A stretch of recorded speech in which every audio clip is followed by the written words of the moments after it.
สวัสดีครับสวัสดีครับสวัสดีนะครับวันนี้นะครับก็เป็นวันต่อเนื่องนะครับผมในประเด็นนะครับจากเมื่อวานนะครับผมเราก็จะ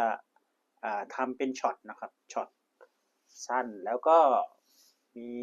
การอ่าถ่ายทอดยาวด้วยนะครับผมตอนนี้ขอทำช็อตก่อนนะครับในประเด็นเนื้อหานะครับให้ประกันตัว3ผู้ต้องหาคดีนอมินีนะครับไชน่าเลียดเวย์ตีราคาประกันตัวคนละ300,000 บาทนะครับขออภัยนะครับ อย่าลืมกดไลค์กดแชร์นะครับวันนี้เราก็มาพบกันอีกครั้งหนึ่งนะครับในช็อตสั้นๆนะครับที่มีประเด็นต่อเนื่องกันนะครับผมขอขอบคุณนะครับที่กดไลค์กดแชร์ให้ด้วยนะครับผมศาลให้ประกันตัว3ผู้ต้องหาคดีนอมินีไชน่าเลียดเวย์ตีราคาประกันคนละ300,000 บาทนะครับหลังพนักงานสอบสวนคดี DSI ยื่นคำร้องฝากขังครั้งแรกวันนี้ก็คือวันที่22เมษายน2568ครับกรณีพนักงานสอบสวนกรมสอบสวนคดีพิเศษ DSI คุมตัวนายประจวบนายมนัสและนายโสพลผู้ต้องหาตามหมายจับศาลอาญาคดีเกี่ยวข้องกับการประกอบธุรกิจของคนต่างด้าวตามพรบการประกอบธุรกิจของคนต่างด้าวพศ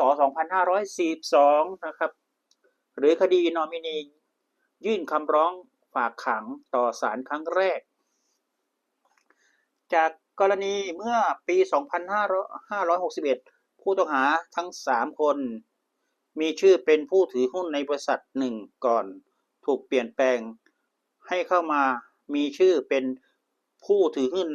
ในบริษัทไชน่าเลียดเวย์นัมเบอร์10ประเทศไทยจำกัดจนถึงปัจจุบันนะครับได้โดยนายประจวบและนาย